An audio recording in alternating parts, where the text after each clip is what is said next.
Salem's Lot, more like Potty Mouth Town. I'm Sam. Get your ass trapped in a bear trap. I'm Jackie. You know, it's a cheap shot, but I'm taking it. How about getting back to Salem's plot? I'm Justin, and this is a return to Salem's Lot on Stinker Madness. Hello, and welcome to Stinker Madness, a podcast about bad movies for bad movie lovers by bad movie lovers. I'm your host, Justin. With me are always Sam and Jackie. This week on the show, currently streaming on HBO Max and available for rent if you are a cheap ass like Sam. Actually, he would not be a cheap ass because he actually paid for this, whereas I saw it for kind of free. Kind of. 1987's A Return to Salem's Lot, the quote-unquote sequel to the 1983 miniseries, based on a Stephen King novel, I believe this is one of his full novels. The miniseries was. This is unrelated other than a couple characters by Stephen King. Yeah, for them, I think it's completely unrelated other than the name. Yeah. So and the town. Salem's Lot novel was actually expanded from ideas that were part of two of the short stories in Night Shift that were released as Night Shift that he'd written for magazines at one point or another.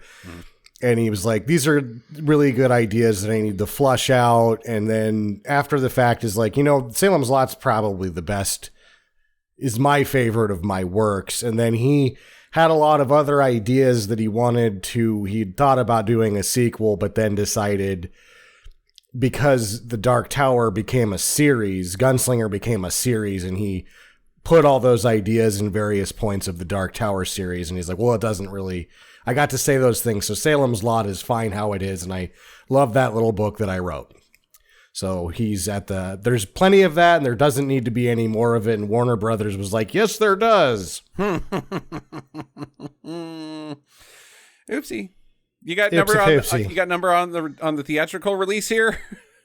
No, this was supposed to be direct to video, so they only did a limited. It went to theaters. It did. I mean, I guess I could get right into it. Larry Cohen, who we'll all know and love from various episodes of Stinker Madness, like Hell Up in Harlem, Q the Winged Monster, or Winged Serpent. He's done a lot of Maniac Cop. He wrote. He didn't direct Maniac Cop. He also wrote after he sort of reunites with Fred Williamson and it does Original Gangsters with him and Jim Brown, I believe. And that was sort of their swan song because they're really good buddies. And Fred Williamson said I would have just kept doing Larry's movies, but his opportunity to kind of call his own shots in Europe the years that he was there, that's what he needed to do. Mm-hmm. And so Larry Cohen stayed in the States and sort of floundered around in the Hollywood system. But after he's pretty much not allowed to direct movies anymore, he still ended up writing Cellular and Phone Booth, I think, which both did very well. I don't know that they're good. I don't know that Larry Cohen was ever trying to do anything good. Mm-hmm. I think he was always trying to do stuff that was entertaining. Yeah. And this gets there, and it's like, well, nope, Larry still made this because he knows that he can't bore you to fucking death. So he goes to Warner Brothers and he's like, I want to do House of Wax. We'll remake House of Wax. He already knows that he's not going to be able to pitch an original idea. Mm-hmm. So he goes to Warner with already one of their own properties and is like, hey, let me do with one of your own properties you already own. And they're like, yeah, no, nobody wants to do House of Wax right now. But we would like you to do a direct to video movie for us. And he's like, I don't really want to do that. And the negotiations ended up with he gets to do 2 direct-to-videos so that he at least has stable work for a few years, a couple years anyway, and his number on the back end of it's going to be a little bit bigger. And so he agrees to do Return to Salem's Lot, which, oddly enough, he had written one of the original scripts for the Salem's Lot miniseries that Warner didn't like and didn't use. Okay. And so they put him back on Salem's Lot, and then he's like, well, that way I get to make It's Alive 3. If we're going to be doing DTV movies, and It's Alive is a fun one, I think. Especially, it's kind of an achievement for really what he had to work with when he did that. I don't think I've seen It's Alive. It's one of the It's the baby that's a killer mutant. Babies. Yeah. Killer baby. Okay. Actually, no, I have. I think seen the second It's one's Alive. Killer Babies. I haven't seen the second or third. Yeah, because at the time it was writing a little bit of the Rosemary's Baby thing, you've given birth to a Satan baby, I think, and then I can't believe it had another 2 sequels. What's that's so. You look at Larry Cohen's career, kind of where he does. You can't ever really tell if he's doing it because he really does like that series and he wants to do another one, or if it's a combination of that plus it has name recognition, so he gets to kind of do 2 more movies after he does another It's Alive. And this is a situation later in his career where he's like, I get to do 2 more movies at least, and then I get to, bring back It's Alive. And it's funny because they're like, we're just going to do TVs, and with what they had, what blocks they had, the way that the movies that they were paying for, the budget ones were turning out, for better or worse, both of the movies were better than the rest of their DTV counterparts and turned out better than some of the budget theaters. So they both got limited releases in the theater. Okay. So they did better than, and he probably got a little bit more back end off that. So you might call this a theatrical success. Even though this is none monies. This movie did a lot better than it should have because it was just supposed to fill up space on the shelf. This was just a built-in, we're going to pay you this much. This is what the movie costs. We're going to get our returns on that shelf space that we know has name recognition with Salem's Lot and It's Alive. And both of them did better than that. So they're both kind of resounding successes for the system that they were in, even though they would not be considered successes in the broad sense. Right. Okay. Good info. Samuel Fuller, who is Van Meer, the Nazi hunter for later. My favorite. He had resorted to acting later in his career because that was the work that he could get. Okay. He had directed. He was probably most active. Backhoeing. No, he was a director. Digging trenches. Oh, okay. All right. You didn't say that part. You just said later I was in life, getting he to was that. Resigned to doing acting because it was the only where he could not be a waiter. He could not sell cars. He must act. His knees were bad. He couldn't dig holes anymore. He says it in the movie. No, but he had done a lot of cowboy movies, westerns, and film noir crime films. All right. In the 50s, he was super active. In the 60s, he kind of got more into budget films. He gets fairly inactive in the 70s. And in the 80s, he brings his passion project together, which is a semi-autobiographical piece about his involvement in in the 1st Infantry Division in World War II. Mm-hmm. And that movie was, of course, called The Big Red One, which was received fairly poorly at the time, even though I saw the original version of The Big Red One, and I was like, why does no one talk about this? It's got fucking Mark Hamill and Robert Carradine in it. This is fucking awesome. These are like my 2 favorite guys. What the fuck is going on here? And then in 2003, like 7 years after he died, they put his version of it back together and screened it at Cannes for a fucking standing O. And everybody's like, holy shit, this is a good movie. Like, good thing he's been dead 7 years, guys. Nice. Way to fucking go. Catch up. And the movie he made after that, which was where he gets resigned into acting, it was White Dog, which at the time was so controversial because of its statements on racism that the best way to fucking attack it was to call it a racist film and basically keep it out of theaters. So it hasn't made it back, but I think at some point White Dog is going to become a very relevant and important film. Okay. And when he put his heart out there and he made his 2 best movies, the whole world was like, fuck you, buddy. You can do acting in Larry Cohen movies instead. Other people involved in this. So this is sort of side lot, back lot production. He's making this as budget as possible with whatever nobody else is using at Warner Brothers, which is a lot of actors that used to be contract actors from back in the day. So you got Andrew Dugan as the judge. He's done like almost 200 movies as a character actor. Right. Evelyn Keyes, his wife, same thing. This is both the last role for both of them, and the last role for June Havoc, who plays the aunt, who was a starlet in the 40s, and significantly is the first woman who ever won a Tony for directing. So. Oh, okay. Hey, how about and her sister is like one of the most prominent burlesque dancers of her era as well. So boom. You've gotten sort of all of these former contract actors that he's just using whatever is there not being used. And so you get last appearances by these 3 actors that have got laundry lists of appearances. And then some firsts, because you've got the very first featuring and introducing Tara Reid. Tara Reid, Hollywood's Tara Reid. Hollywood's Tara Reid, giving her best eat shit Ben Kingsley. Come on, her death was probably one of the better ones. Yeah, it was. We have to wait till we get there because it's fucking amazing. Tara Reid was very Tara Reid in this movie. I mean, I don't mean to say she's a bad actor, but she's a fucking terrible actor. And she came out of the gate not ever trying. Sure. And playing a whore even at the age of 8. Yeah, pretty much. Damn. What's up, Tara Reid? God bless you, by the way. So then we'll talk about Michael Moriarty briefly. Like, why the fuck is Michael Moriarty a thing? I'm not sure. But what I will say, he's terrible in this movie. What you can really give him on a career piece is he does a fine job in a lot of the movies he's in, but his performance in the first 4 seasons of Law and Order is one of the reasons. Like, that show was fucking like a spaceship in terms of how popular it got, how fast, and he's a key piece of that. He is. And that shit's still on the air at some capacity, right? 40 years later. Is it almost, are we at 40 years of fucking Law and Order now? I think there's still We've got to be getting close, right? Versions of it out there.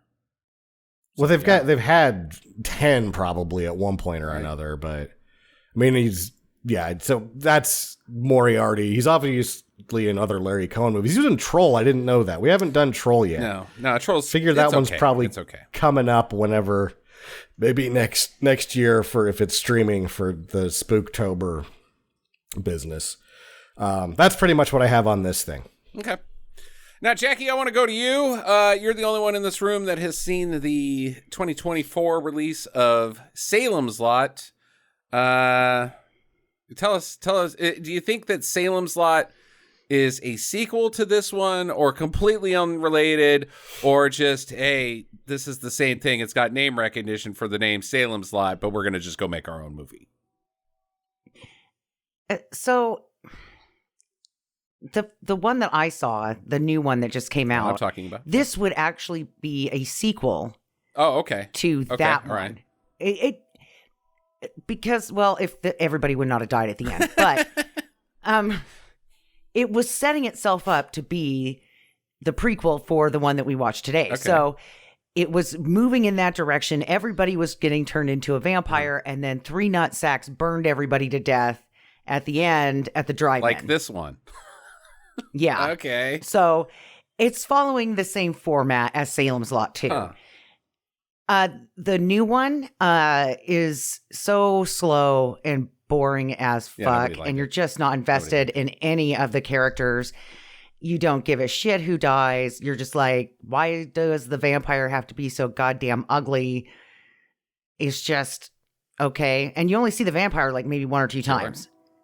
Like, he's not like a big part of the film. See, okay, 'cause what I know about Salem's Lot, the miniseries, and I've never seen it, I'm going to qualify it, but I do know a little bit about it. I've read the book, and I refreshed myself recently. Is a guy, this Joe Weber's dad, or I think, comes back home. He's a writer. He's basically Stephen King, and he's living in this house, or investigating this house that's got a reputation, and one of the kids in town gets sick, and so everybody's trying to figure out why he's sick, but it turns out that he's sick because he got bit by a vampire, and there's a vampire in town.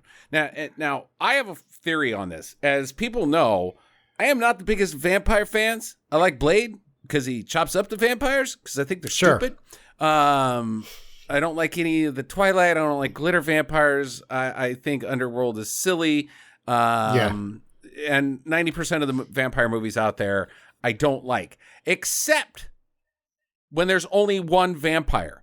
Nosferatu, Dracula, the vampire from Salem's Lot sounds like it would work, and Let the Right One In. There's only one vampire, and they don't treat it as some like, oh, there's a whole race of vampires. No, you're a fucking genetic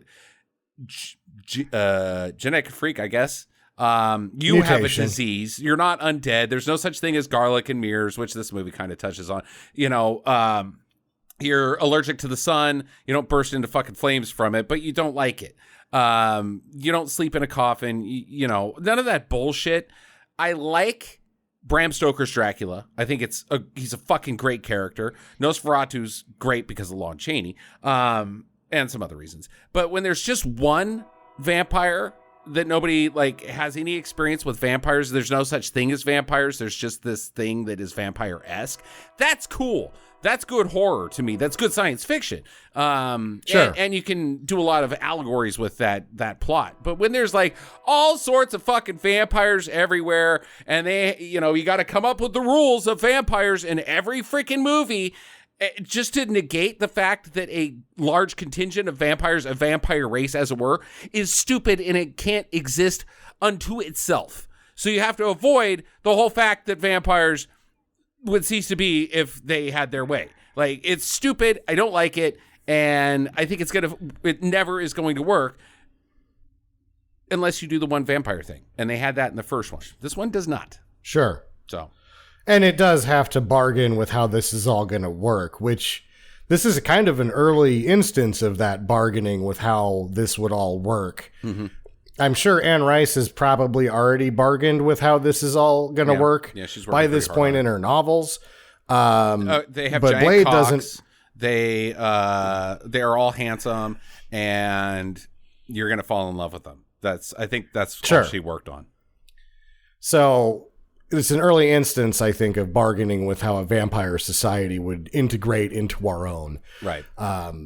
Which is, when Cohen was talking about it, he's like, crap, that's the draw he gets, because he thinks that vampires are stupid. So this is his ability, which I guess makes it fit into this month no matter what, because he's trying to deal with utter nonsense.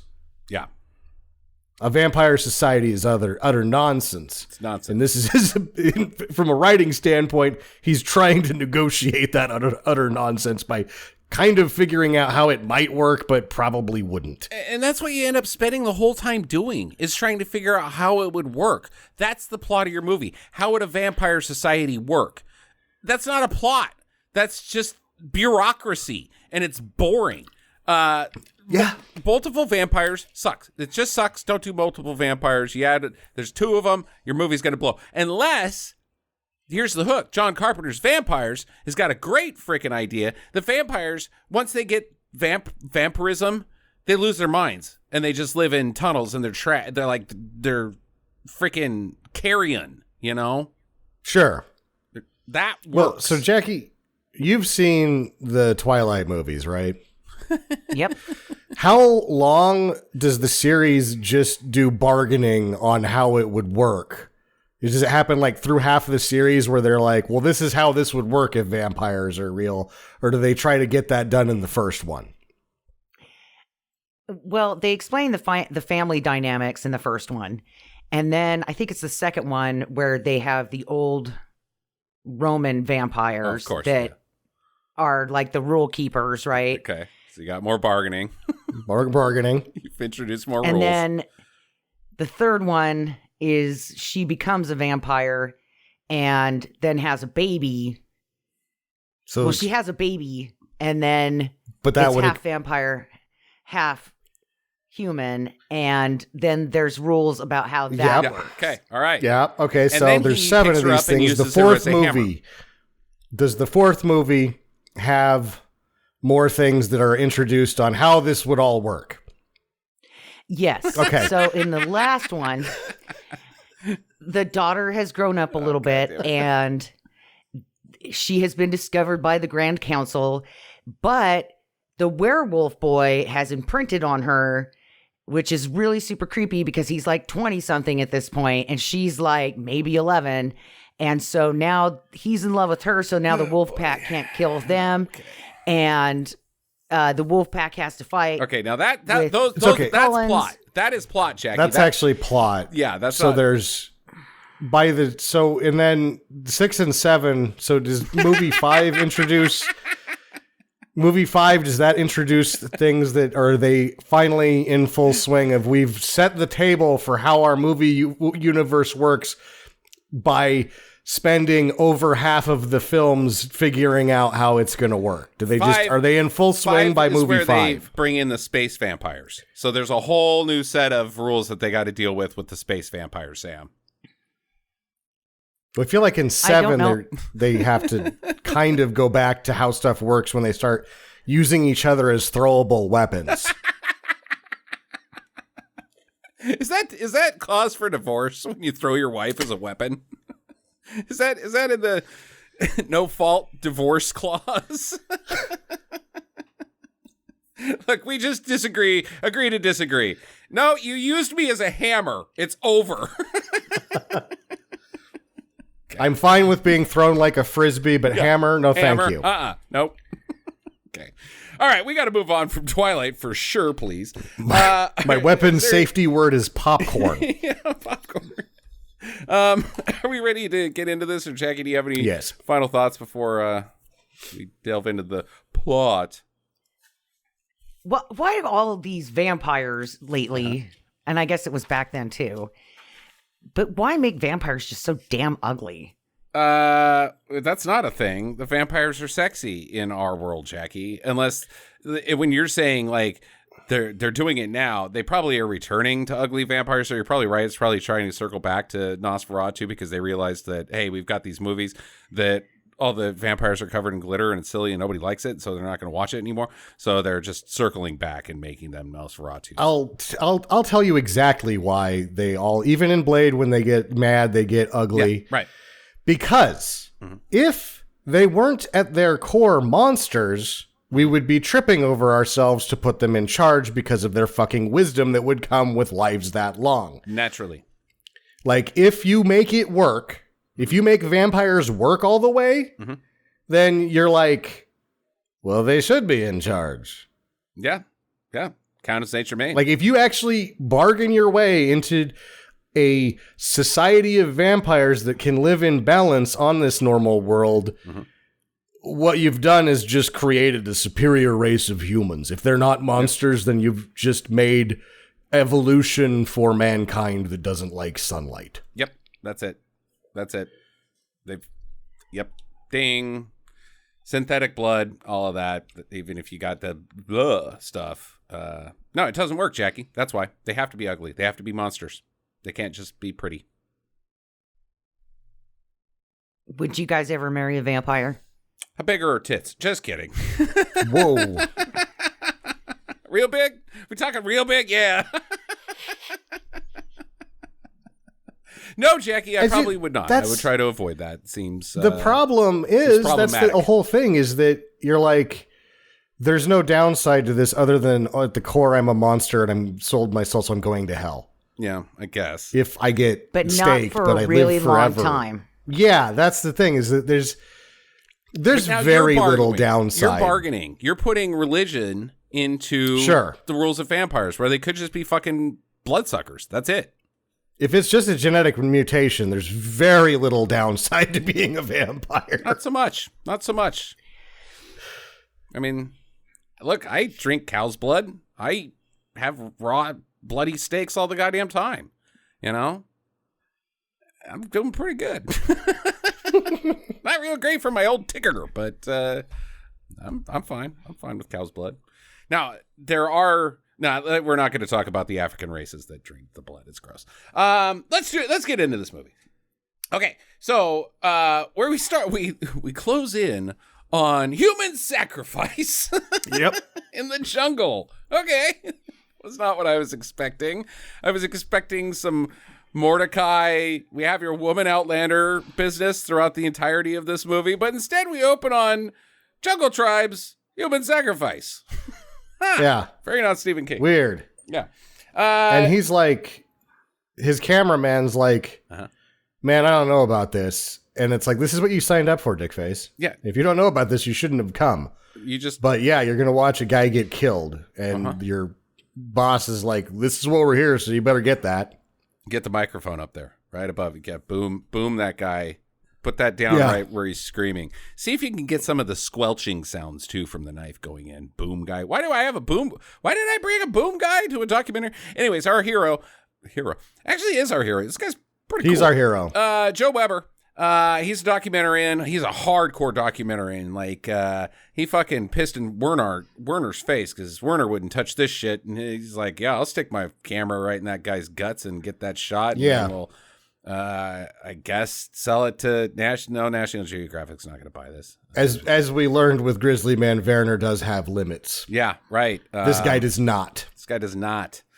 So he makes this documentary, and he's been working hard on it, but then some dudes show up, and they start firing guns, and they're like, ha, scared the natives away. And he's like, Dick, I was making a movie. And he's like, oh, cool, you're the guy we came to see. Your wife called. She's a real bitch, by the way. Yeah, I know, I totally divorced her. Anyways, I guess your son's, like, dying or something. And he's like, oh, my God, I got to go back. So he goes back. He flies back into America, and he lands, and he meets his ex-wife, and she's like, oh, no, I forgot we told that guy that he was dying. We said that to, like, get you back.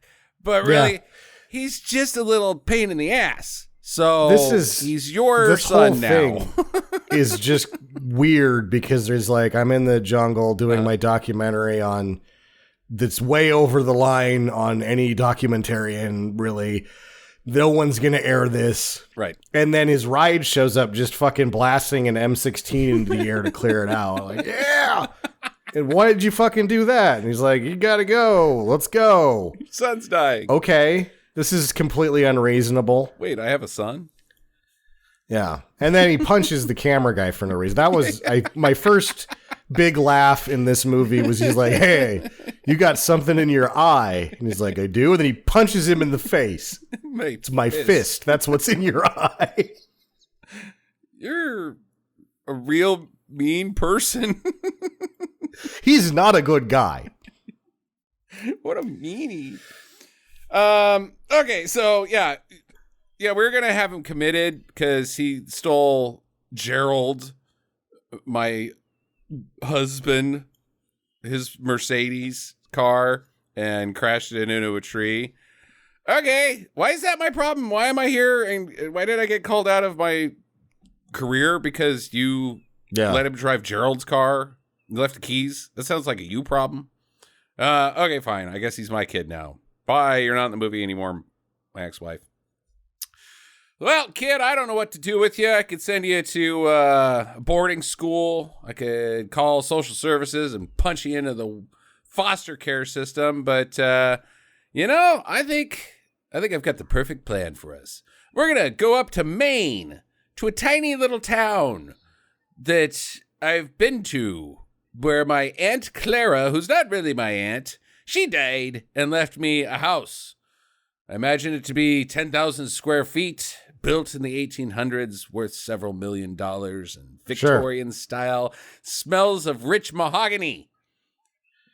Sounds good, kid? Yeah, but he's like, fuck you, eat shit! I hate everybody, I'm a little fucker! Yeah. Whatever the fuck, pencil dick. It's funny, too, because he's like, I'm going to take you upstate where this shit isn't going to fly, basically. Right. But he doesn't really do that. He kind of floats the idea where he's like, you sure you don't want to go to Peru?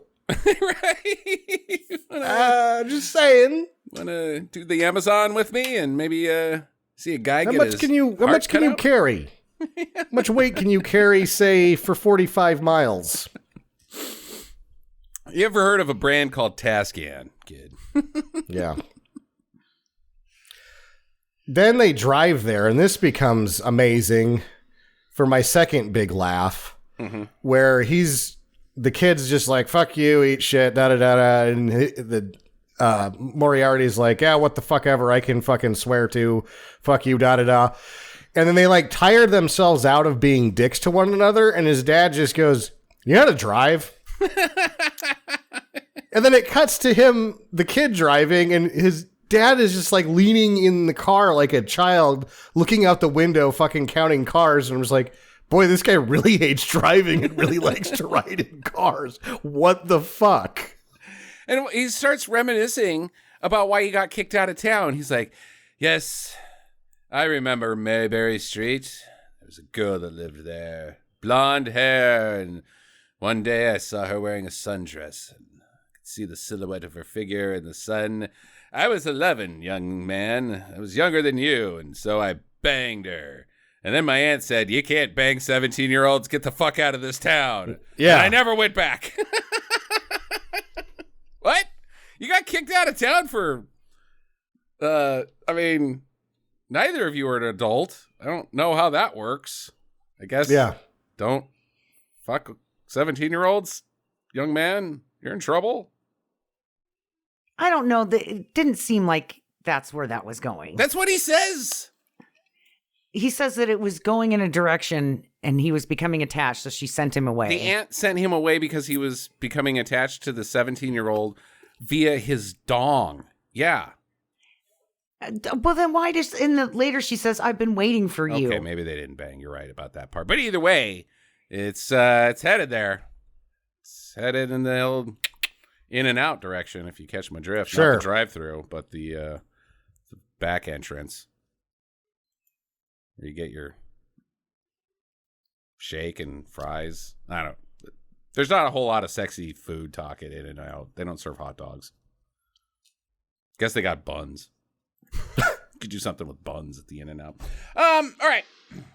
So he's like, that's cool, Dad. I don't like it when parents talk to 10-year-olds about when they used to want to feel up a girl and stuff. It's gross, and I don't want to hear it. But we're here. And the town is like, he's back. He's back. The chosen one. Everybody's talking. Yeah. The gas station guy's a doofus. Super doofus. But And weird. Super weird as well. He's not the harbinger. I was expecting him to be the harbinger. He is not. He's just a doofus. And says weird stuff. The house is dump. That it's not Victorian and nice. It's just a shack. Walls It needs work. It needs some stuff. Needs some. I Home feel Depot like in. if you're really luring a person into like staying in town and becoming one of you, don't give them the full dump experience. Like, it's pretty much done, but could be considered by someone who doesn't know shit about fuck to be a fixer-upper. Like, I had to paint the bathroom. This was a real fixer-upper. Yep.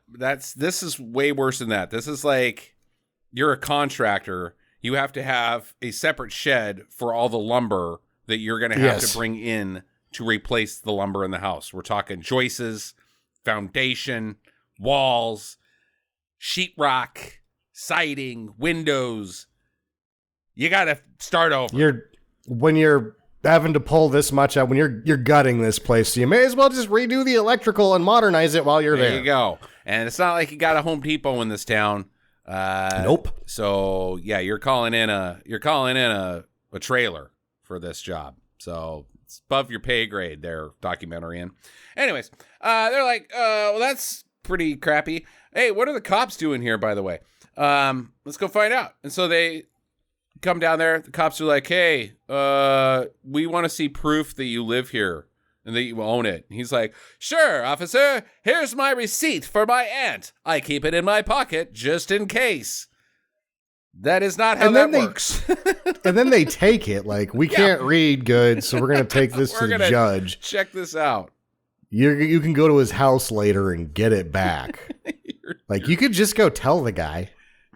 You could just... Because this is a setup, as we find out later. Right, so, like, they don't need to do any of this. No, they don't need to do any of this. Well, if you really think about it, though, these two cops can't read because they're not vampire children, so they don't go to vampire school. That's true. Maybe they can't read.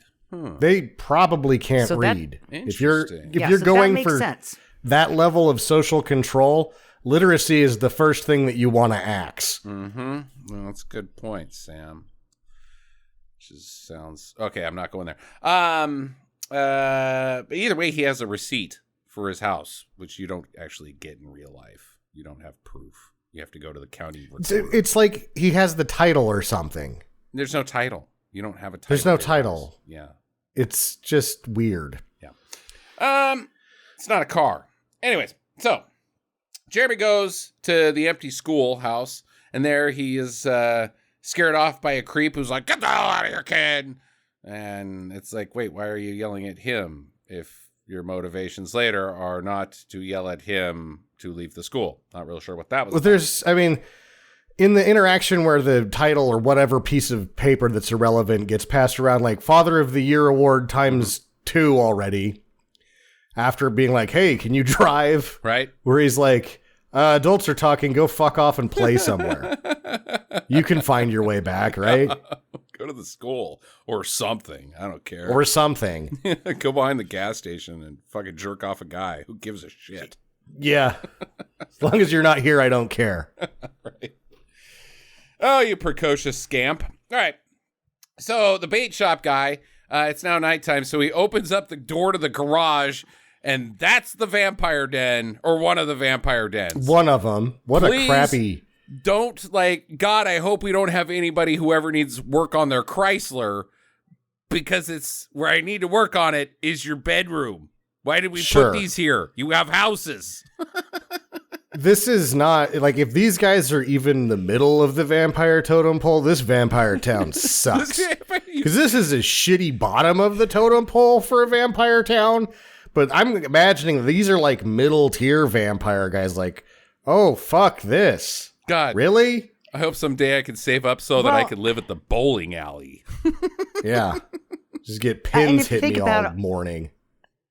All the kids live underneath the school with the school teachers. Right. So is that vampire purgatory hell right there? Is if you're the adult vampire that has to live with the little kids? Right. That would suck so hard.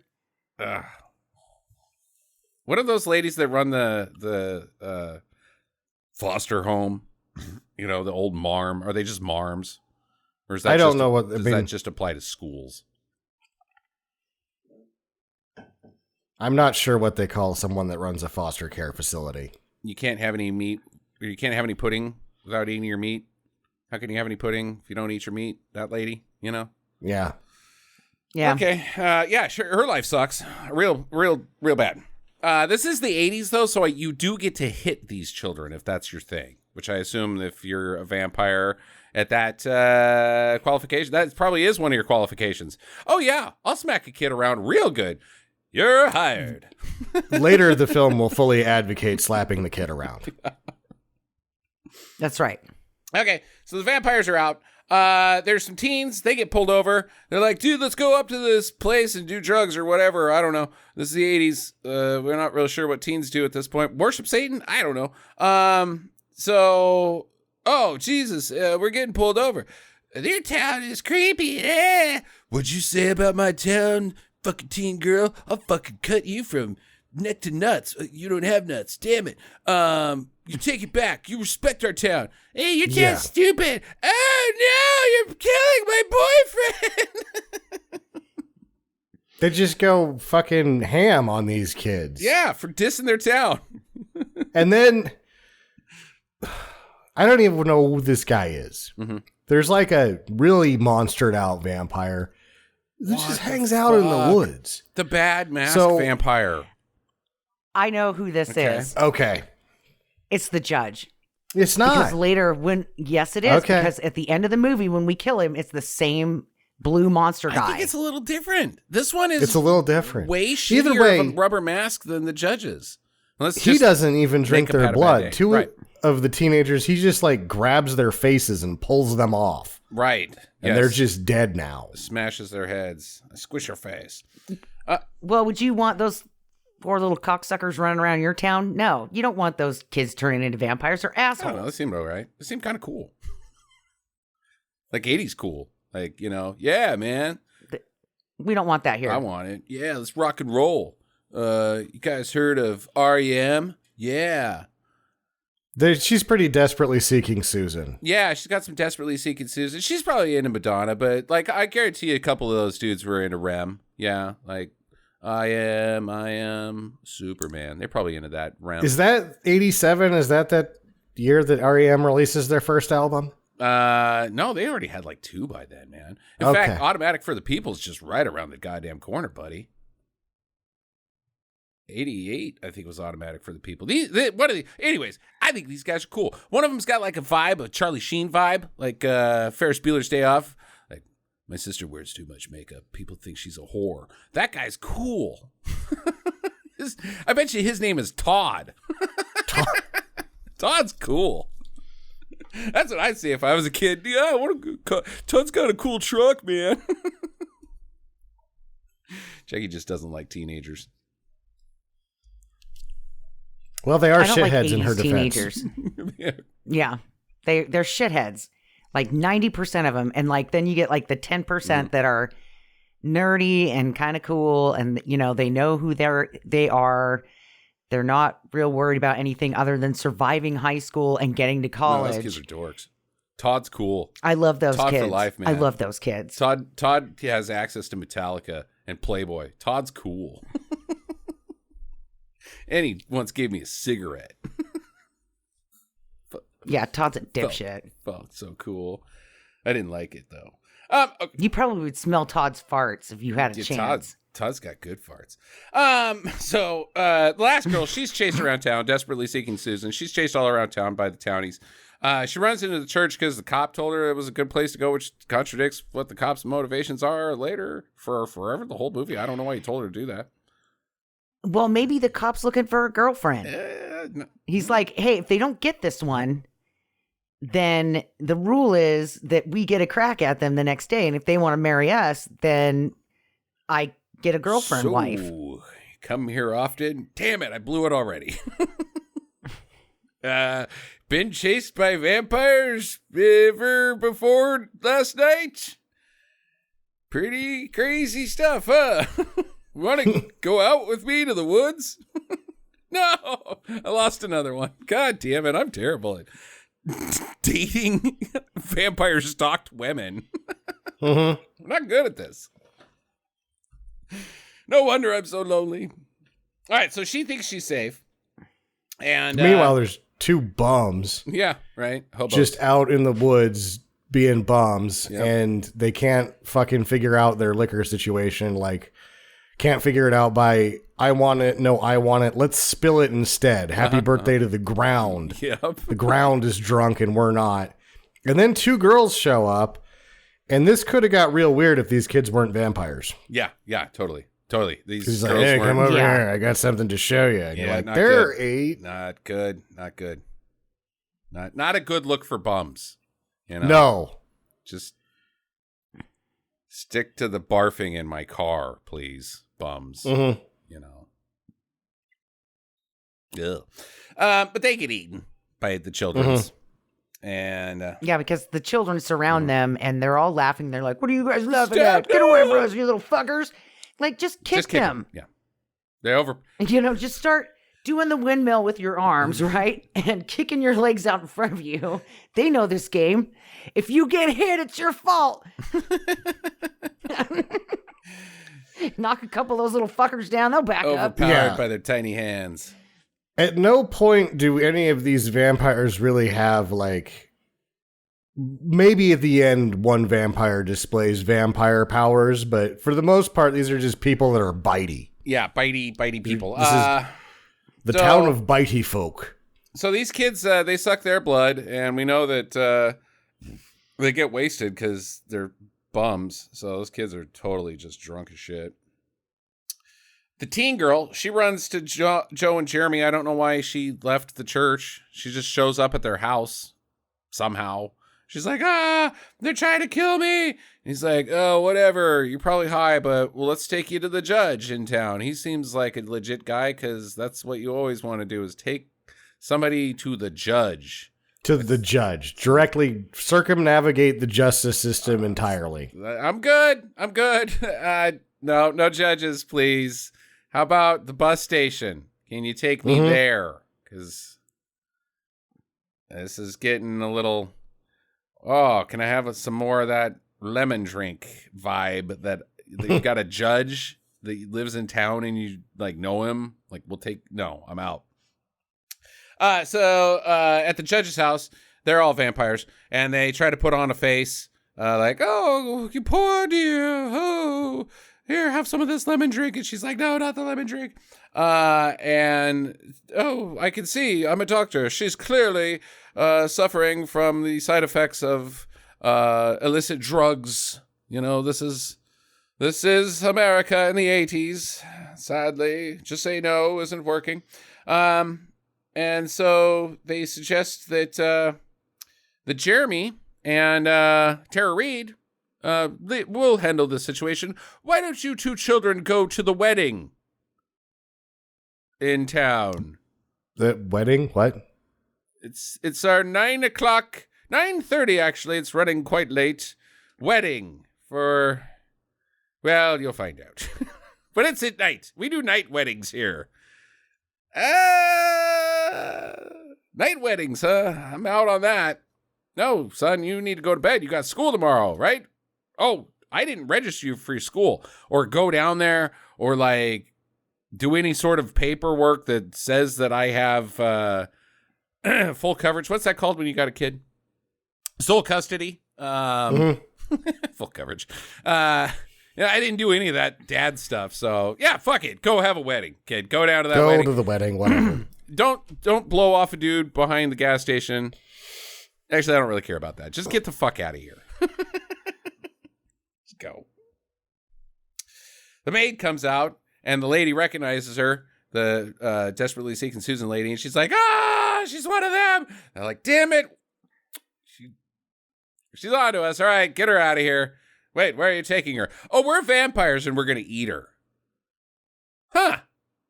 Oh, you're fine, though, so whatever. And he's like, I guess I'm fine, whatever. Well, you're one of us. Gooble gobble, gooble gobble. His aunt shows up and starts being like, well, so yeah, I'm not really dead. And he's like, man, you let your house get to be a real shithole. Real shitty, yeah. Like, what you been doing? I've been sleeping in the gas station. Mm-hmm. Oh. Well, it kind of seems like she stays at the judge's house. Like she's their maid. Mm-hmm. Yeah, how'd she go from being Aunt Clara to the maid?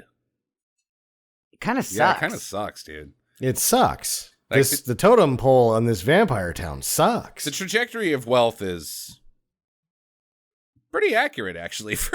It seems like one guy's doing pretty good. The judge and maybe the doctor, everybody else works for them or lives in the gas station. Yeah. Nice. I like our healthcare and our government in this town. It's pretty one way. So Jeremy, Tara Reid, they go to the church, or not the church, the school, and there they witness a child marriage. They've got the Summer Isles here. There's a little tinge of Summer Isle. Yeah. At which point you start, this part you start going, do they age or do they just like stay kids forever? I think they stay kids forever because that's what Jeremy thinks. So maybe these aren't children. Maybe this isn't a child wedding. Maybe this isn't actually Utah. These are adults who occupy the bodies of children because that's when they returned, but they're actually like 40 and 50. I guess we could, because we could do that and then it's fine. Pregnancy is dubious later when we get to that. Yeah, it's very dubious. Super dubious. So his God damn it, this just makes me think, God, vampires are even more stupid than you think about. Yeah. Well, no, I think that the vampires, they do age. Because why would there be really old vampires there? Maybe they were, and really young ones. There was a baby that was living there. Maybe there was a drone. Maybe they were drones that got churned. Like that's how you get retired. Like, hey, you spent a life serving us. Now that you're extremely old, we'll save you from death and make you immortal. Maybe. I think Jackie's right. They just live for a really long time, but not immortal because the judge and his wife are like 300 by their own dialogue. Yeah, that's true. That's true. So, but they don't look 300. They don't look young. No, but they don't look 300 years old. So at the bare minimum, they age very slowly. So very slowly, it still holds that these child-appearing people could actually be consenting adults. Because how old are we going to peg Joe Weber? Because in the next scene, he meets his high school girlfriend who's still 17, and he's like, perfect. Like 35? Yeah, that's what I think, too. Yeah. Or like mid-40s. Yeah, so they're slow aging. They're very slow aging at minimum, or they don't age at all. But that still presents a problem because, or does it? Is the baby's a vampire, right? If you impregnate a vampire lady, the baby's a vampire. That's not what they say. Later they say that they're going to be a familiar. So it's not, it must be, so at the very least, it's the XY gene that carries the mutation. Okay. So the father has to be a vampire, or you just breed normally and you have to turn them. Bite that baby. But bite that baby. Bite that baby. Don't bite it yet. It's too little. Wait till it's 6. Then it'll be good for crawling into small spaces and thieving things. No, that's the time you gotta bite the baby, Sam. Between the years of 0 and 6 are the most dangerous. You gotta bite that baby. You're saving the baby's life. It could crawl into traffic or stick its face on the stovetop. You gotta bite that baby. Could you imagine having a toddler for 62 years? That would be awful. That would be hell. That's what I'm saying. That's a huge problem if they don't age. You got a permanent baby. But it's like an adult. It develop mentally. It matures and it's got like a man's mind, but it's still the baby. It's toddlers playing poker and smoking cigars. Oh, God, vampires are dumb. The whole concept is just stupid unless there's only one. Vampire reproduction. Yeah. Are you so kidding anyway, me? He gets to statutory rape his ex-girlfriend. Is a vampire's sperm also vampires? That's what I'm guessing. That's option B. Option A is they just have normal babies and they got to bite them. Option B is the sperm is carrying the mutagen. Blah, blah, blah. Where's the egg? Blah. It's dumb. Okay. So they're like, okay, well, Joe, you're one of us, Gooble Gobble. Let's show you around town and we'll give you a tour of vampire economy and vampire bureaucracy. He's like, oh, this is one of those towns, huh? You're going to bore me to death. Great. Yep. Well, they tell him why he's there. Is that he's like, you're a documentarian and we need our own Bible and we want you to write it, even though we've been alive for 300 years and should be capable of doing this for ourselves. Okay, so a Bible. Right, okay, so in the beginning type stuff. No, not a Bible. Sorry. A biblioteca. Oh, okay. Yeah. Because it's not a Bible. What would he write? No. It's not really a Bible is associated as a group of religious texts, not a memoir. You're wanting a memoir. Okay. Sure. Okay, let's be clear on what it is. And okay, so am I going to take it to Bantam Books, or you guys going to self-publish it? You got one of those Amish printing presses up here? What am I doing with it? I don't know. They said they're not going to release it for at least 200 more years. Yeah, 200 years sounds good, and then we'll put it on... we'll make a graphic novel out of it. And when they're showing him... We're only going to do it for the first 200 years, but then the internet comes along, and in 2024, they're like, well, we could mass publish this for free now. Let's do it. Fuck the memoir. We're starting a YouTube channel. 17-year-old like girl. Bureaucracy. Get a TikTok. Because the other thing is they're like, you're going to write our Bible. What's it about? It's about this stuff. I'm like, this isn't a Bible. It's not even a bibliotheque. This is an employee handbook. Yeah, right. Yeah, it actually is that. Welcome to town. You've decided to become a vampire in a crappy town. Hope you like gas stations, because that's where you're headed for your house. God damn it, being a vampire kind of sucks, doesn't it? Now that we think about it. Live forever, but... Yeah, I got no idea what the plan is with this book. So he gets taken upstairs, and they're like, to entice you to stay here, got a surprise for you upstairs. So he goes up there, and sure enough, he's got a 17-year-old girlfriend who's now like 48, but has the body of a 17-year-old. And flies coming in and out of her mouth because this actress refuses to close her mouth. It drove me nuts. Don't do that. It makes you look stupid. So they bang. He's like, he doesn't even blink. Doesn't even blink. Gets right in there. I don't think this she even is not said a good hi. guy. Like, how are you? How's things been? You got a kid now? That's crazy. Yeah, me, I worked at the bowling alley for a while until, just kind of got tired of it. Now I'm waitressing at the diner.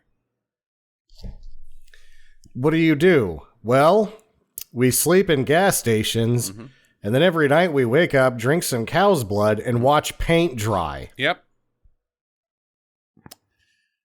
I'll see myself out. Except for the fact that I've got a raging boner. There's another, and the movie just goes right past it. It's just like, yep, he gets to bang 17-year-olds. Awesome. Next scene. Sort of. Yeah. Okay. So the town settles in for the morning. They all go to bed in their coffins at various terrible locations. Now Joe wakes up and he's like, we got to get out of here. I just banged a 17-year-old. The cops are going to come all over the place. And Jeremy's like, no, I'm pretty cool with this town. And I don't think that that's actually true that you did. I mean, her ID says she's 45. So, you're good. Also, I am currently banging a child. So I'm going to stick around. I'm having sex. Yeah, well, he's not, because his dad's like, did you get laid last night? I wouldn't tell you if I did, Dad. That's and he's like, no, I'm 8. That's not how children work, Sam, if you've ever met one. He was like, I'm just a kid. Yeah, that's their excuse. There's all sorts of stuff happening in this scene that's fun. That got a big laugh out of me. There's a point where he cuts himself with a saw because he's hand sawing lumber. So he's going to get done with the mud room in 4 years. That'll be nice. He's not even going to be on the end of the house Good yet. Pace. But he's trying to browbeat his kid for his own actions. Yes, indeed. And then it just peters out, and they're like, whatever, we're fine. Yeah, I guess everything's fine. We're sticking whatever. Around. All right, in the book. So they go around town, and they see some vamps chomping on some cows. They're like, yummy, yummy cow. And just put it in bottles or something. This doesn't make any fucking sense. Did they because the cows are still alive. They're like, oh yeah, in 2 weeks, these cows are going to fill back up with blood and we'll be able to drink these two again. How'd you get the cows on the ground? How are they cool with you just sucking on them? Also, don't you want to shave a little spot first and just do it? You got cow's mouth in your hair. They have poop on their butt. I don't think anybody was sucking a cow's ass. Well, I know, but do you want to have your dinner right next to a cow's butt, whether the cow's butt's in your face or not? No, I want to be nowhere near a cow's ass while I'm having dinner, Jackie. You just put it in 2-liter bottles and stick it in the fridge. Right. That's what I'm saying. Hook them up, pump them. Just pump them. Doesn't make any goddamn sense. Tackle a cow, and then it's just going to chill while you bite into it. Also, your mouth is going to be covered in hair. Cow's hair. No. And probably some cow shit at some level. Probably, the cow shit gets everywhere. It's everywhere. It gets everywhere. Vampires are terrible. So this old guy, he comes into town. What's his name? Mr. Vermeer? Is that? Van Meer. Van Meer, you say. So he's like, hey, I'm looking for my friend. Have you seen him? And they're like, no, you got to get out of here, but we're not going to tell you really this is usually in movies. They're like, no, you got to go, dude. You got to go. And then the guy's like, why should I go? And then he dies. These guys are a little bit more coy about it. He's like, oh yeah, No, we haven't seen him. He's probably in the next town over. You should get there. Plus, you got a headlight out. You want to get that checked out because cops here like to pull people over quite a bit. All right, thanks a lot. And he leaves. Okay, good job. I didn't think that Van Meer was going to reappear in this film. Kids go to night school there because they're vampires, and they're reading Dante, which seems above their level by several grades. But they're all like 25. They should actually be doing physics and chemistry or something. And if they did that, their whole cow thing would work better. It would work way better.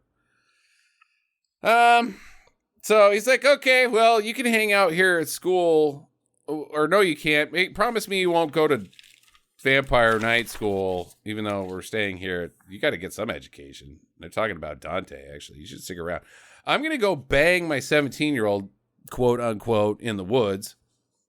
So he goes and does that. Once again, being a great dad. Mm-hmm. Father of the year times 6 now. Yep. Jeremy's starting to get and then comfortable. He just bangs his 17-year-old girlfriend in the field, and the vampire monsters are just like, ah. And then she's like, oh yeah, this is hot, and looks at him and gives him like the, oh yeah, you like it? I like it. That's fucking weird. It's fucking weird, man. It's fucking weird. People are weird people. You know what? If that's your kink, I'm not going to tell you how to live your life, but I think it's a little strange. So Jeremy, he's settling in quite good. He wants to become an immortal kid. He's like, it'd be cool if I was a mortal kid, but like had the mind of a dude, a full-size dude. I could trick anybody I want. Like, oh, I'm just a precocious scamp. Now give me your wallet. Oh, okay. Well, you're a kid. I have no choice but to give you my wallet. You're not going to do anything bad with it. Children never do bad things. Here you go, youngster. I'm 38. I'm spending this at the horse track, dumb shit. That's Jeremy's dream. Okay, buddy. You want to have your balls work first? No. I want to be a con man. Sure. Okay. You're a weird kid, Jeremy. But now he's like having daytime pain. He's like, is he just having like, I want to be a vampire pains? Like sympathy? Why is he all, So the movie never addresses how they turn him. Right. Or whether he's started that process, or if you're right, he's just got like desire pains. I'm so tired.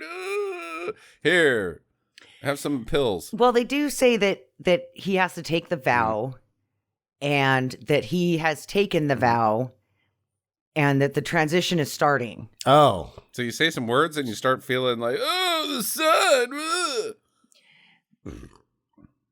I don't know. I wasn't there. It seems dumb. It seems dumb. Probably make him you gotta bite him. Wash cows. You gotta bite him, and like, then he's gotta bite you. Well, no, because everybody they bite just fucking dies. Except for Jeremy and Joe, as witnessed later in this movie. They get bit like 3 times. It doesn't make any. And they don't turn into vampires. Nobody that gets bit turns into a vampire. Maybe Jackie's right. You got to say some words. Necto, Ferrato, Latho. Then you're a vampire. Maybe it's carried in the semen, like we talked about earlier. Like, okay, you said your vow. This is gonna get weird. Sorry, but we're gonna bukkake the shit out of you right now. It's not weird, honestly. It is, but you'll get over it. I hate this town. All right. So he passes out from taking some what appears to be aspirin. And so Jeremy's like, or Joe's like, we got to get it out of here, I guess. So he carries him into the woods to a river. Like, the only way I can get out of here is to walk you out on river by foot. How about taking the car? Whatever. But townies stop them, and they start tussling with Joe, and they fight in the river. And then Joe picks up a rock and kills a man. Just beats a man to death with a rock. Smashed his head open. And like, yeah. Uh-oh. And then gets clubbed himself because he's got bloodlust rather than worrying about the other guy he was fighting a minute ago. That's true, yeah.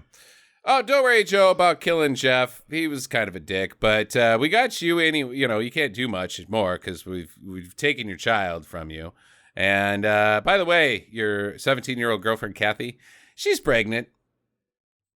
Sure, she's already showing.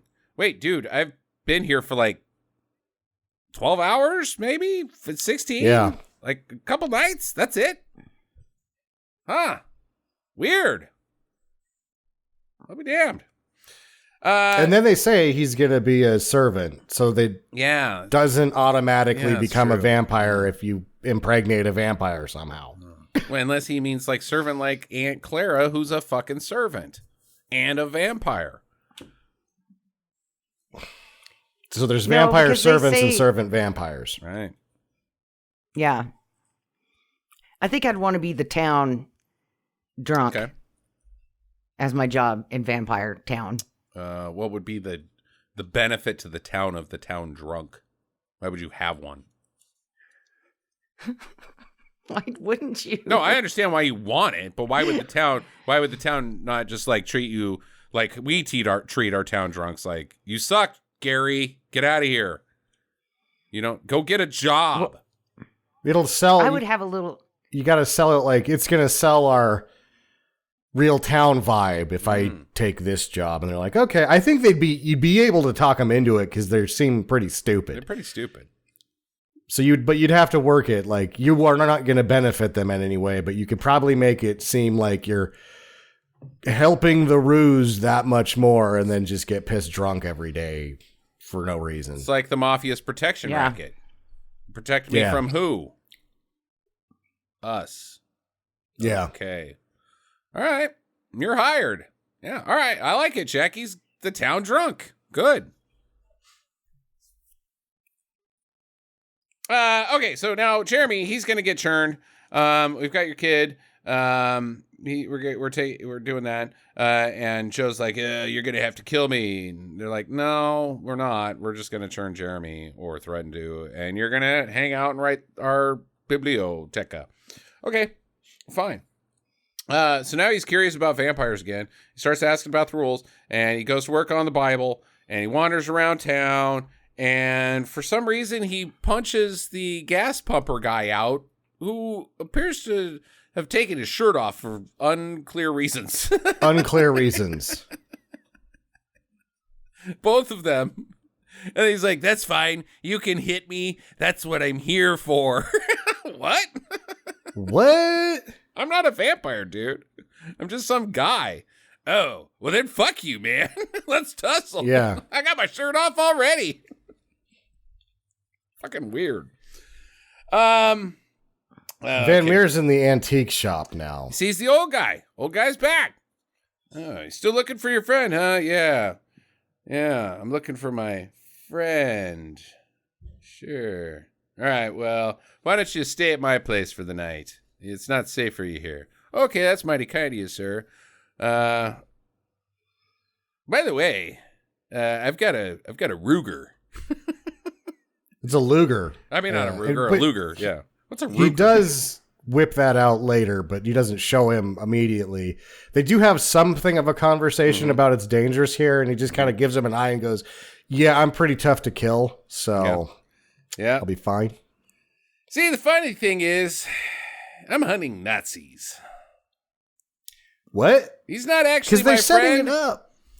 Like, his name's Van Meer. I'm like, oh, is it Van Helsing descendant here? Right. Or we got...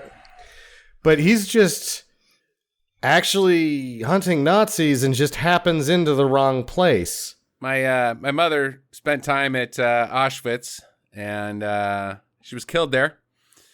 And I really fucking hate those bastards, so I've come to America to hunt them all fucking down because I am actually the spirit of vengeance for all of the Poland Jews. Mm-hmm. I am their sadness and their justice manifests, and I will have my revenge in blood, in Nazi blood. It will run down throughout the streets, and South America will be covered. I'm going to find that fucking Hitler guy, and I'm going to fucking shove a fucking goddamn Iron Eagle up his ass. No, see, by the end of it, you've got him over where he has the, because he's just ruthlessly efficient. Like anything that would get in the way of maximizing his Nazi hunting and killing would be deemed unnecessary by this guy. Like shoving an iron eagle up in Hitler's ass? He's just going to shoot him. Oh, yeah, no, you just fucking shoot him. Okay. He actually just says that later. He's like, so you hunt him and bring him to justice? He's like, no, I find him and I fucking shoot him. Yeah, shoot him dead. Right there. And then I leave. And then I go find some more Nazis. I don't go on any fucking speeches. Yep. I don't fucking try to get churchy about it. I was like, oh, you are the Nazi I'm looking for. Bang. Didn't even finish the sentence. Shot him. Sometimes I break for dinner. That's about it. Yeah. Wow. Okay. That's crazy, old man. Yeah, it is. It's crazy, but because things get weird from there. Gets really weird. Jeremy comes in and he's like, hey, I'm being a little shithead. I'll show you how to be a little shithead. Fucking grab your ear, picks him up by it, throws him against the wall a few times. Yeah, you like being a shithead now? And then he turns to Moriarty, to Joe, and he's like, that's how you get your kid to stop being a shithead. See that? Oh. And he is taking notes. Like, this is good stuff. Oh, wow. Okay. It's fucking bizarre. So Joe makes him read up on these vamps, and he's like, wait a minute. The Nazis are vamps too? Okay, well, I don't really care about that vampire shit, but I'm going to get these Nazis. So they get in the car, and the old guy starts just fucking tacoing vampires or Nazis. I'm not real sure where Vermeer's at right now, because he's just wiping out dudes. Does he also hate vampires? Well, yeah, he's like, okay, they're vampires, fine. But is that his motivation now? Like, I also hate vampires. No, he's just like, I made a left turn in Albuquerque that I shouldn't have. I am in the wrong town, but while I'm here, I will show you how to do this because I'm just a helpful person. These Nazis. And one of the things I know how to do is kill a lot of fucking people, so I can get you hip to that real quick. I can bring you up to speed on this in no time. Or is he just so efficient at killing Nazis that these vampires are just getting in his way? It's just traffic. Yeah. But I think he's still kind of looking for the guy too. Yeah, he's like he has his hopes, like that this guy is in this town, and so he's like, well, fuck, I'll come along and kill some dudes. I will sort out whether I got the guy I'm looking for after they're all dead. Yeah, yep. That is efficient Nazi hunting. They end up at the church, and they see a charter bus pull into town. Well, all those charter people get eaten up pretty good. So now I have to burn my first question. Okay.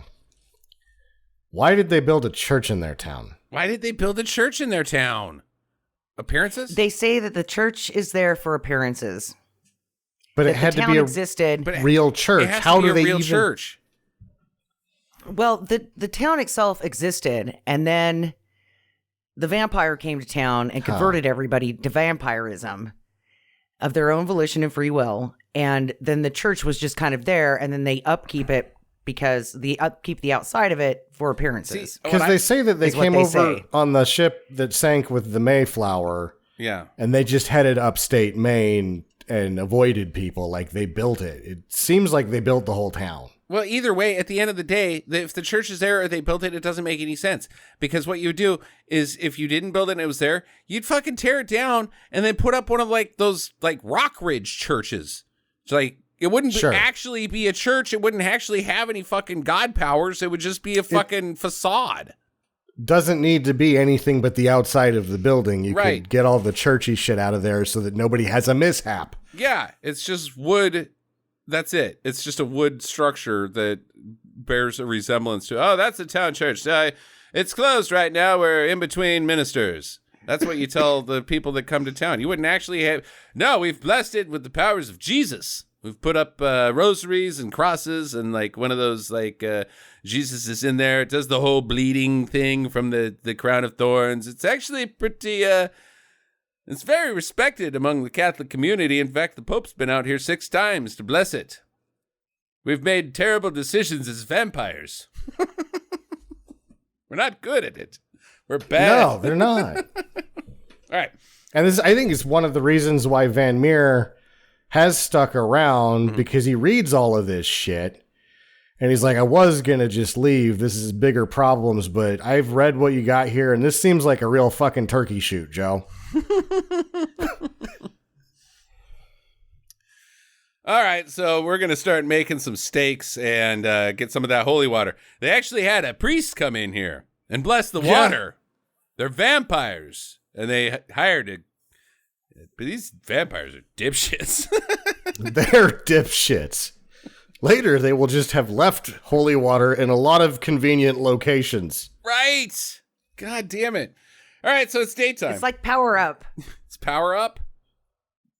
Yeah, for the one guy that they're like, there's a legend of some nutsack that's going to try to come in here and kill him. Wouldn't it be funny if we left little Power Up holy waters for him? Because he's not going to be able to get us. No, he'll kill us with the holy water. Yeah.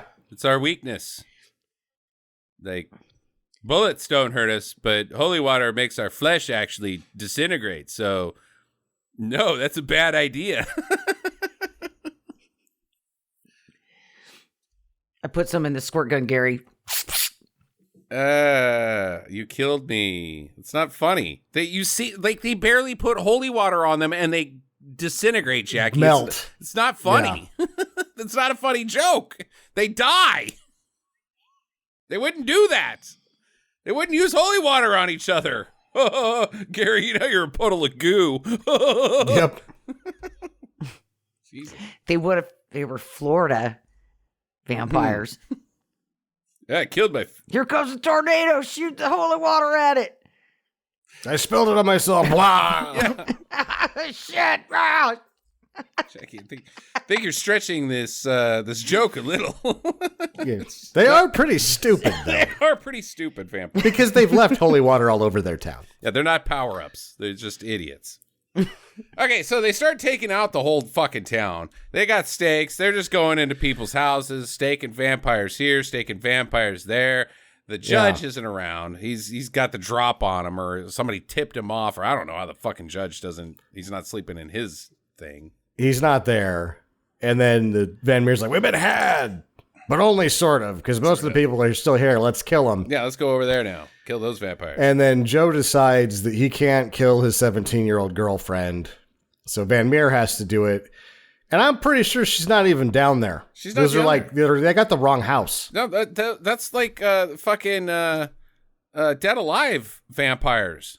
Those aren't actual full vampires. Those are the basement vampires. Those are the ones that like you tie to a fucking post and they don't come out. They appear to be garbage vampires.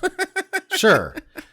But they're killing the shit out of them. At one point, they're in a barn where I don't know if it's a familiar or one of the vampires wakes up or something. And Van Meer, because Joe's caught by surprise because he's like, oh, I thought we were just going to be killing people that can't defend themselves. What do we do? And then Van Meer's like, oh my God, it got me, to the vampire in the coffin. And then he just shoots the guy. He shoots the constable. That's how he tricks the constable. Like, oh. Yeah, it's great. It's awesome. Like, I loved that part. Awesome. Oldest one in the book. He's got me. Oh, I'm dead. No, Van Meer is good at this. I also like when he's walking down the stairs and he gets bear trapped. Like, who the hell puts a bear trap at the bottom of the stairs? Yeah. Yeah, Van Meer gets I don't bear know, trapped. but they also left some holy water next to the bear trap. That's true. If I could just get this holy water and take out these basement vampires. And he does.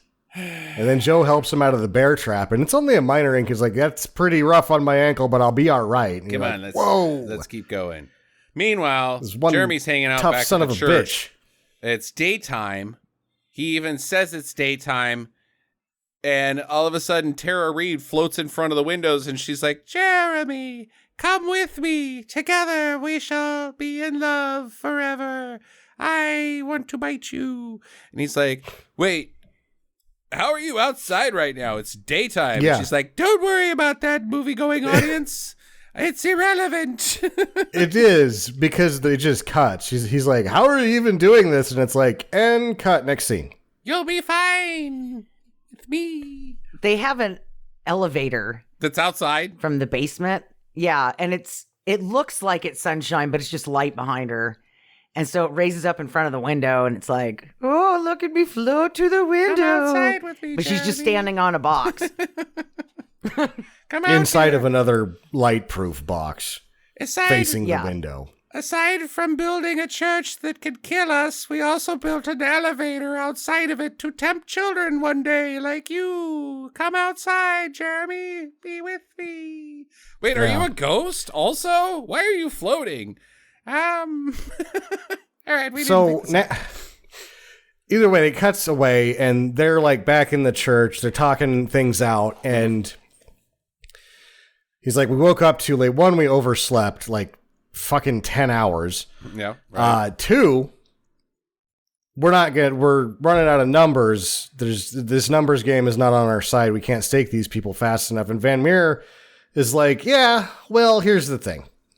I was really only staking them because I didn't believe they were real, and I wanted to see what was fucking shaking with this vampire situation. Mm-hmm. I actually just rigged the whole town to burn to the fucking ground already. Yep. So we're good. Worry your pretty little head about that, Joe. But my son. And he's like, did you get the ones in the gas station? And he's like, shit, no. Nope. My son is gone. But I figured it's a gas station, so it's already rigged to blow and burn to the ground. My son's not here. He got tempted out by a hovering elevator seductress. Who's 8? 8 or 23. It's still unclear how old anybody is in this town.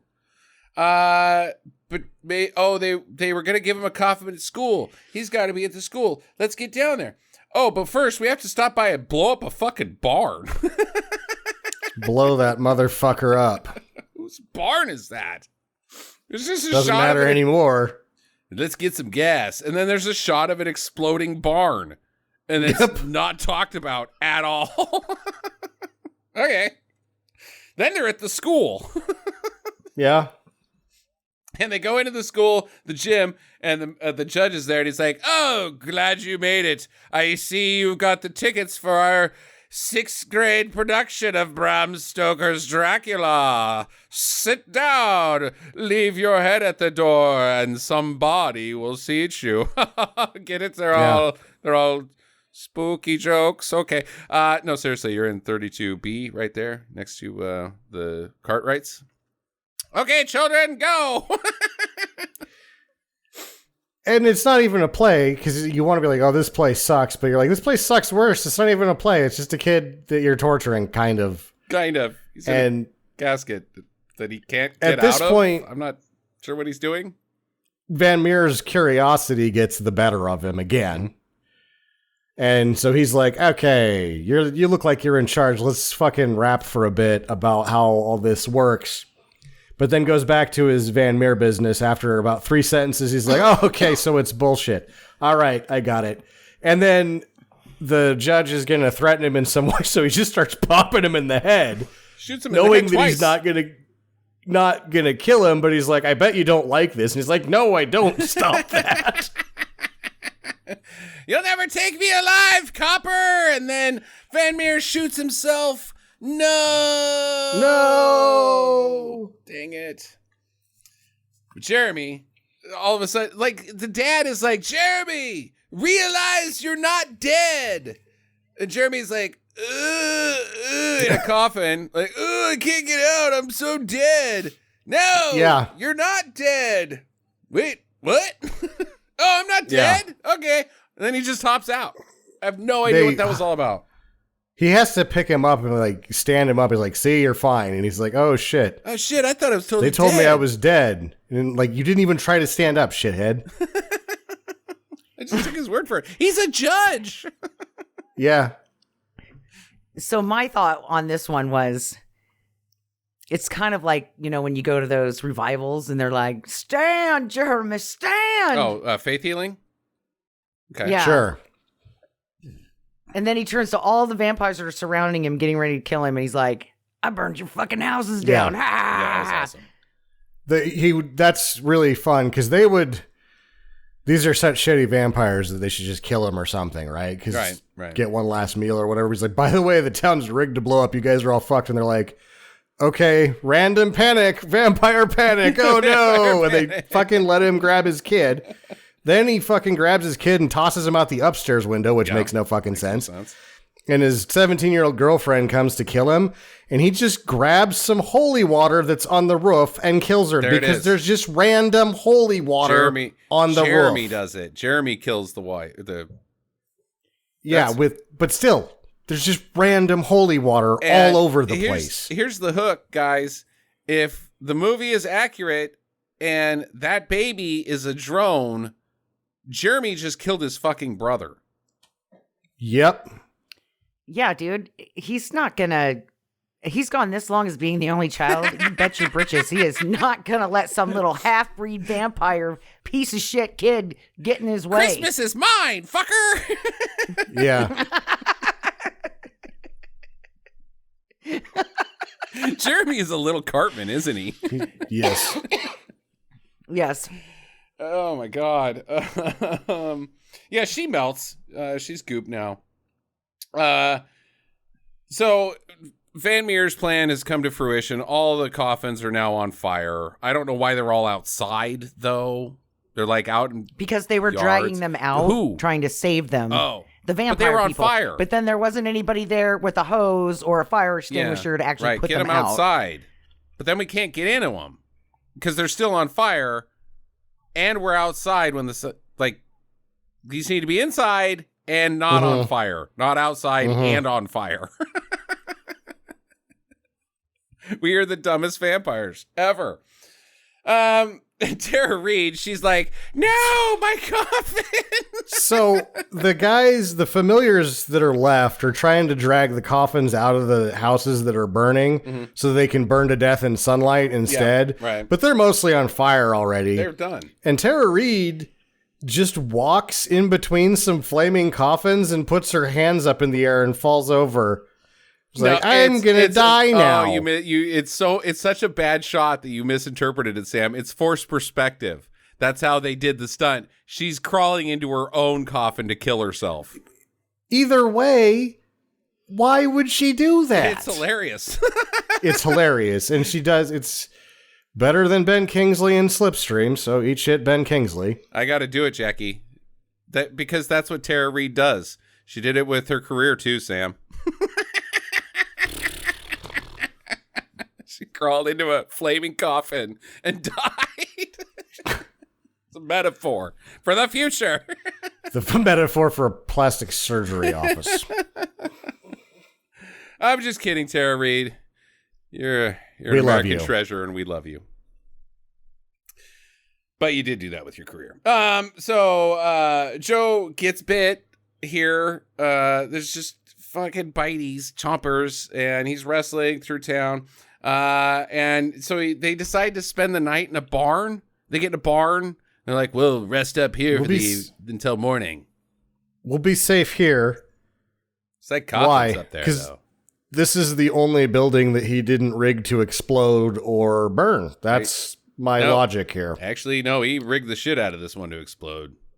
That's true, he did. So they were not going to be safe at any level in there.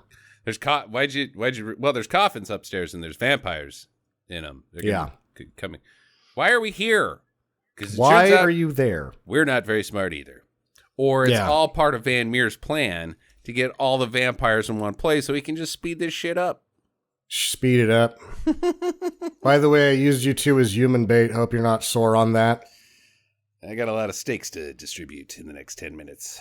This fire's working out way faster than the steaks. I'm not even going to fuck with the steaks if I run into a vampire town again. I forgot. He's going to burn the fucker to the ground. Van Meer's dead, but that would have been his plan if he hadn't shot himself. Oh, is he? Yeah, is he? Anyways, the judge comes in, and he's got Grossface that Jackie thinks is the masked guy from earlier because he's Judge Humpy out in the woods pervert Grossface guy. I don't have a better theory because we never find out who is out in the... I think it's just bad makeup day, maybe. Sure. In those other days. And so they start fighting and like, I'm going to get you. I'm going to get you. And then Jeremy grabs the fucking American flag and shoves it right up his ass, and it comes out his mouth, and he's like, USA! Yep. By way of his heart. He gets his heart on the way, and he dies. It's it was in a barn. It's not the best flag. Yeah.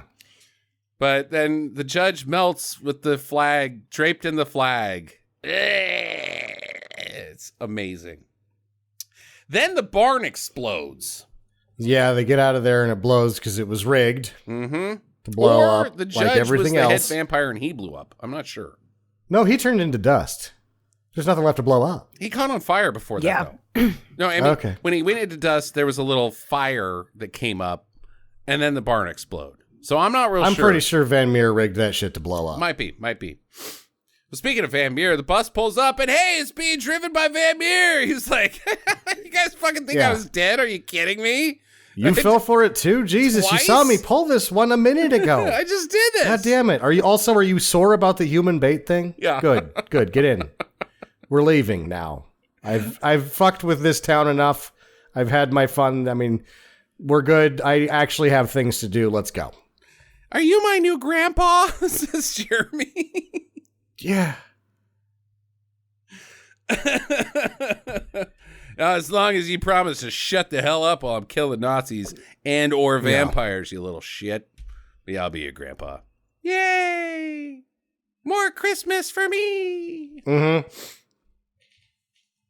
So, the sun comes out, melts the last of the vampires, and that's it. What a weekend. Well, it's like shows the cows eating grass. I don't know.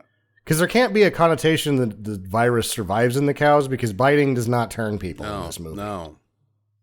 I think it's just like, remember the cows?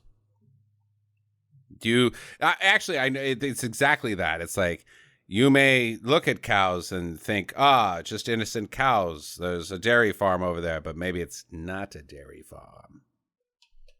The vampires could be your neighbors. So turn on your neighbors. Don't trust them. Don't go to other towns. Just stay in your little crappy town.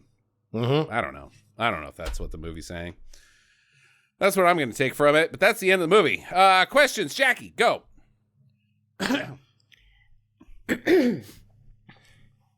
don't have any.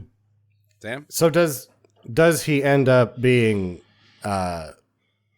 Jeremy's grandpa? Oh, he's totally Jeremy's grandpa. Oh, they hugged it out. I think they've got an undeniable bond now where he saved Jeremy from vampirism, and then they went around and killed a bunch of people together. I mean, you don't get much closer than that. Plus, somebody's passing the Nazi hunter torch. Van Meer's not going to live forever. He's not a fucking vampire, but there's still going to be fucking Nazis out there, and somebody's got to hunt them down. And that's it's Jeremy. Not Joe. No, it's not Joe. But Joe now has a scoop that he can retire on, just following Van Meer for a few years, so it works out for everybody. Yeah, yep. That's your grandpa now, buddy. I can think of worse grandpas. Yeah. My grandpa had been Van Meer, kind of. I don't know. My question is, this is a pretty gross movie. Like, not gross bloody, but like, when you break it down, there's some icky stuff in here. Like, it appears surfacely like, but there's a lot of... Jeremy's underage. And, like, by a lot. And he's tempted out by an adult woman, I think. You know? Yeah. There's some icky stuff. Plus there's icky stuff. Oh, it's okay that I'm banging your 17-year-old body because you're not actually 17. Like, that's kind of gross too, dude. Like, yes, I've always wanted to have sex with a 17-year-old. Also perfectly legal 27 miles south in New Jersey. True that as well. But like, it's just gross. It's all gross. Like, and plus, like the Summer Isle thing. Like, there's just a vibe of fucking not the bees here. Like the whole nothing creeps me out more than weird, creepy towns. The vampires are not, but weird, creepy towns and like that sort of stuff is icky to me, and I don't enjoy it. Except for I might have enjoyed this movie. Yeah. So where does Van Meer shake down in our badass ranks? I'm thinking that he's above Dalton, but not quite Danton.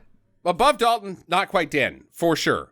But the old guy thing, there's been other shit that Van Meer has seen that we have not seen. At one point, Van Meer could have been Danton level of badass before he was old. Except for he only, just cares. And now he just has to use the tricks because he doesn't have the punch power. And here's why Danton level of badass, because Danton proves that you never hunt a man, and Van Meer's like, you never hunt a man unless you're me, then you hunt a bunch of them and fucking kill them.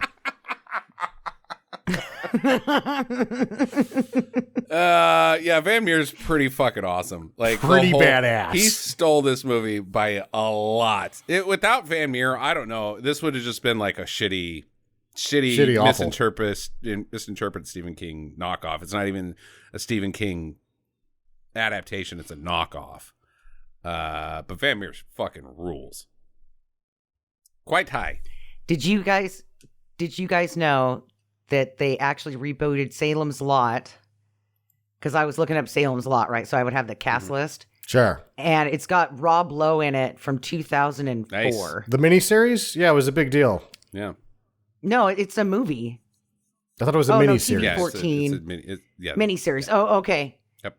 Yeah, I haven't seen this either. Why would you? But I just saw it and I was like, I'm going to go ahead and actually go out and say it. Rob Lowe kind of sucks. So I'm not interested at all just because Rob Lowe. If he was ice cream, he would be pralines and dick. Pralines and dick.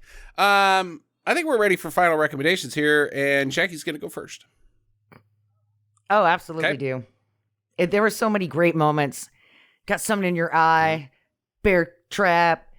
It just, I don't know. You just don't see these things coming. And so when you're watching it, you're like, what the hell? And it's funny and it makes you laugh, but I don't think it's supposed to. No. But I don't know. I really liked it. All right. I didn't think you did. Sam? Yes, it's an absolute do. I was reading that a lot of people consider this to be Larry Cohen's low point, and I actually think this is far more entertaining than Q the Winged Serpent in retrospect. Really? Because it's so fucking weird. And I think that I was making it. It was going to be possibly an just over the top do, just off of Worst Dad Ever, Worst Guy Ever with Joe Weber.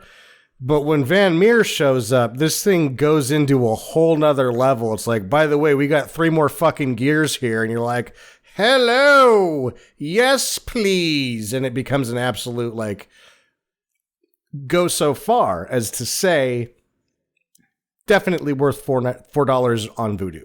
Not just a do, if it's free. I think it's worth $4 on Vudu. All right. High praise. All right. The Van Meer thing is absolutely out of control, and Van Meer is proof that this movie at no point was aware. It was never self-aware, because if it was self-aware, Van Meer would have ended up with a shotgun and started dusting fools. That is not what happened. Van Meer is like, we need a way to kill these vampires. Well, how's Joe going to do it?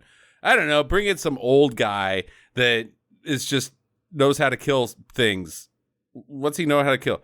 Well, everybody hates Nazis, so he knows how to kill Nazis. Oh, now he can kill vampires. Sure. Okay, now we got it. Okay. It's shit. This movie is shit. Shit. I would say that this is probably like in top 3 worst vampire movies ever made. Like, it's real bad. It's real stupid and real bad vampire movie.